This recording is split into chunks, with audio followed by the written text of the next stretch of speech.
Hi there, this is my first ever YouTube video.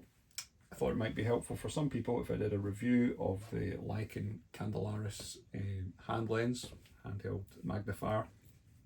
There's not a lot of information as far as I can see on the internet about these, and I happen to have quite a few hand lenses, so I thought it might be useful for some people to talk about some of the differences between them and my own experience of using this so far.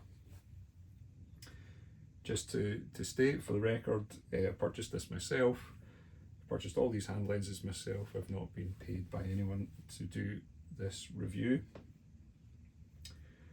So just to mention some of the features that people will experience when you're using hand lenses. I use mine for my work in botany and identifying plants, and especially for trying to identify mosses.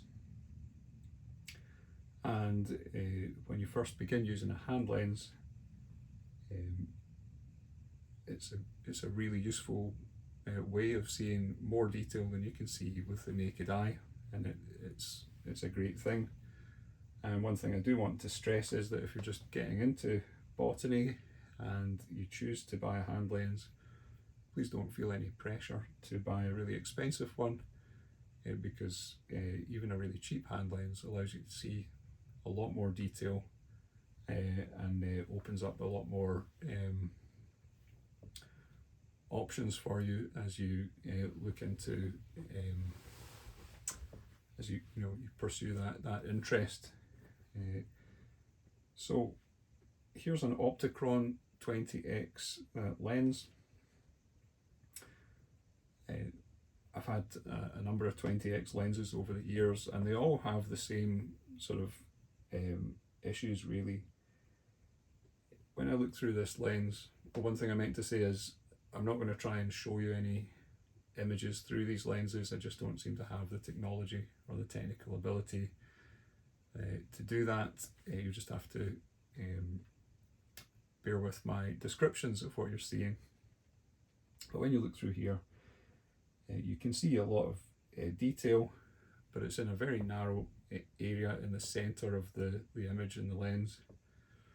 So you have quite a narrow field of view, and you also have a very restricted depth of view, which means you have to hold your hand quite steady in order to see the detail that you're trying to see. And that's generally a feature of all high magnification lenses. 20 is considered really just about the maximum that you can manage with a handheld magnifier. I know of a number of people, including at least one very eminent field botanist, who, at least in the recent past, used this model. This is an Essenbach. It's a 10x. So in theory, half the magnification of this Opticron, but magnification power, especially as stated, is not everything. And with this 10x, it's a much clearer image, so you're able to resolve a lot more detail, and that's certainly a trade-off. There's no point in having high magnification if you're not able to resolve the detail. But one thing I would say about this one is it's a strongly convex lens, which means if I look at this graph paper, for example, the image at the outside edges is very, very strongly distorted. The lines are bending. But it's a nice design, a nice size, and because of the material it's made of, it's nice and light. Until very recently, this is my favourite lens. This is a Zeiss lens, and it's one of these ones that has two lenses which can be combined, and when they're combined, this gives you about 9x, so slightly less than the Essenbach. But for whatever reason, this lens is really just about the best I've seen in terms of clarity. So you're able to resolve a lot more detail, and it gives you a brilliant wide field of view and a good depth of field as well. And so just as soon as you start looking at something through this you're able to resolve a lot more detail. It's also made of some sort of plastic ABS or whatever, and so again it's a nice light lens. This is my Peak ABC lens. These are very expensive for what they are, and this particular one comes with 3 different lenses, which when combined gives you a maximum claimed magnification of 18. I really bought this because I wanted something with more magnification power than the Zeiss, but with more sort of optical clarity than the Opticron. And this does have that. It is it's pretty good. Even at 18x, it's resolving just probably more detail than this 20. However, it's still quite a narrow field of view at 18x, and it's also quite heavy for what it is, and this means that when you're using it in the field, it's a little bit more of a higher risk that you'll crack it into a rock or something if you're looking at mosses growing on a rocky outcrop or something like that. So that brings me to this lens, the Lichen candelaris. As far as I know, it's only really available directly from Erich Zimmermann, who makes these, and he's based in Switzerland, which means that you have to, for me in the UK, I've had to pay the import duty on this as a sort of one-off import, if you like. However, a surprising number of people do still go through that process to buy these, and they're pretty expensive. So the question is it worth it?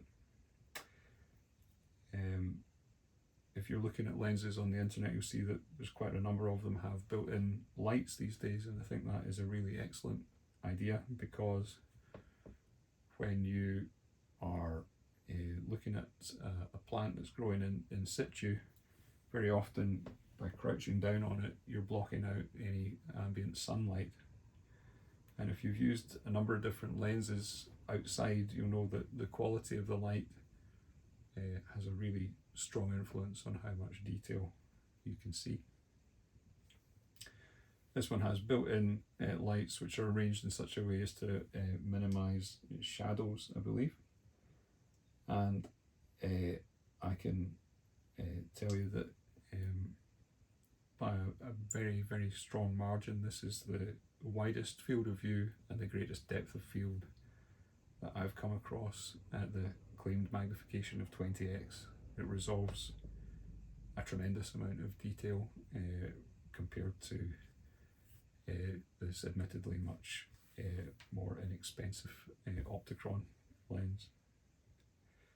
So depends what you're looking for, but if you are looking to resolve a lot more detail and to have the flexibility to use the lens in a wider range of situations, then I think this is a really excellent lens optically.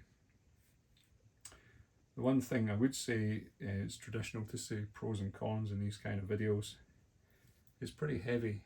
It's the heaviest of these lenses because of the battery pack.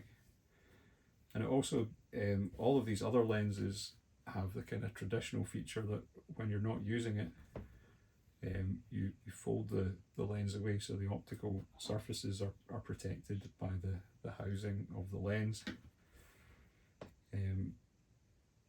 That's not a feature on this lens, so it's a little bit more vulnerable to being damaged when it's not in use, and this is especially the case if you're using it in the field and it's swinging around. There's a danger that it swings into something, and that where if this swings into something, it's probably just going to be the casing that is damaged. In this case, there is a bit of a risk that you could damage the actual lens itself, so you need to be a little bit more careful using this in the field. But overall, I've been really impressed with this lens, so I hope that's of some help. And enjoy. Thank you.